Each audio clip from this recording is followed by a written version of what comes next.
Bonjour. J'ai été pas mal absent à cause du fournisseur d'internet. Comment vous expliquer? C'est une certaine marque, donc je ne vais taire le nom, donc clairement. Mais ça fait 3 mois qu'on était dans cette maison, 3 mois qu'on n'avait pas internet ou que ça coupait très fréquemment.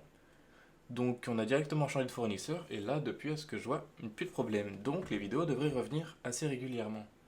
D'ailleurs, en parlant de ça, j'ai vu quelques commentaires sur une vidéo de Fusion 360 où on me demandait de faire un pas à pas. Donc c'est ce que je vais faire étape par étape pour la molette. Et on se retrouve du coup sur Fusion 360. Alors tout d'abord, une fois qu'on est sur Fusion 360, on va commencer une nouvelle esquisse. Admettons ici. On va venir choisir le cercle, assez basique du coup. On va en faire un, admettons, de 50. Ce sera des mesures au pif, vous mettrez les vôtres. Donc sur ça, hop, on va venir l'extruder. Je vais vraiment faire pas à pas, assez simple. On va l'extruder, admettons, de 15. On revient faire une esquisse. Esquisse, esquisse, esquisse, c'est mieux.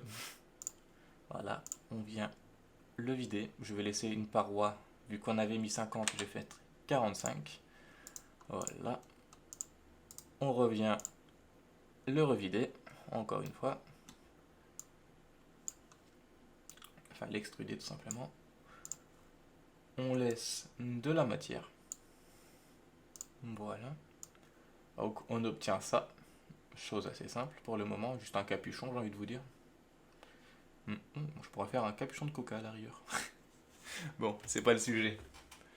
Du coup, une fois qu'on a ça, on vient d'en construire un plan tangente. Voilà, je le cherchais. On vient sélectionner la face, c'est-à-dire celle-ci.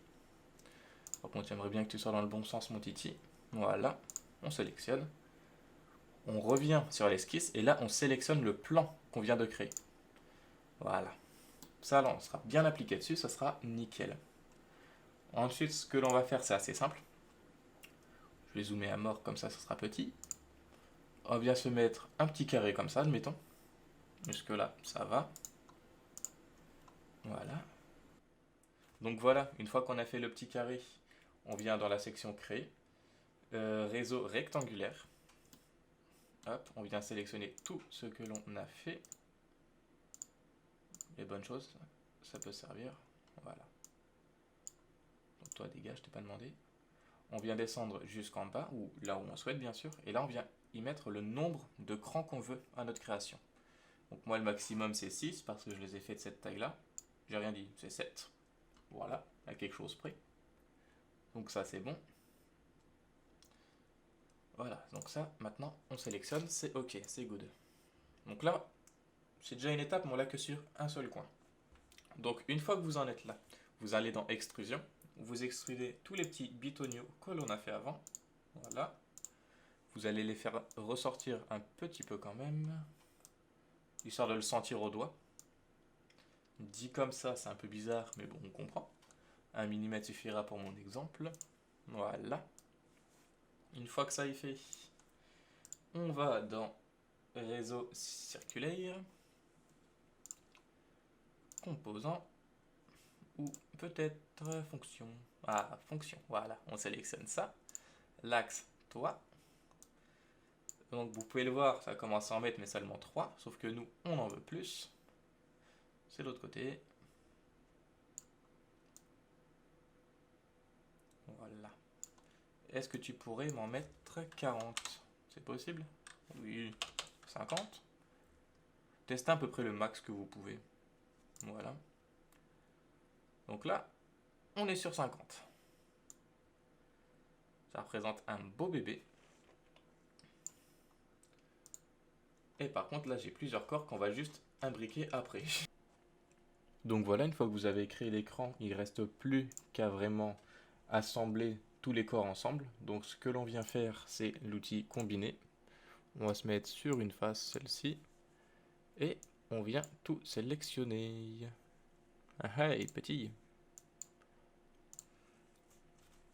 On va venir tout sélectionner. Hop, mais vraiment tout. On fait combiner. Et là, j'espère que votre PC, c'est un PC de guerre. Donc voilà, ça a tout sélectionné et du coup on appuie sur OK. Et là, ça va vous donner seulement un seul objet, ce qu'on recherche d'ailleurs. Et voilà. Donc vous avez la molette crantée. Et après vous avez juste à faire à la rigueur un petit chanfrein ou un petit congé pour adoucir ça, pour redonner l'aspect là de la première molette que j'avais fait. Vous voyez, j'avais fait juste un tout petit congé, ça suffisait. Mais sinon, voilà comment c'était fait de A à Z, étape par étape. J'espère que la vidéo vous a plu. N'hésitez pas à me laisser un commentaire. Désolé si je bégaye un peu fatigué, je dois vous avouer. Bon, en tout cas, je vous remercie. Je vous invite à laisser un petit pouce bleu et à vous abonner. Je vous dis à la prochaine. Ciao, ciao.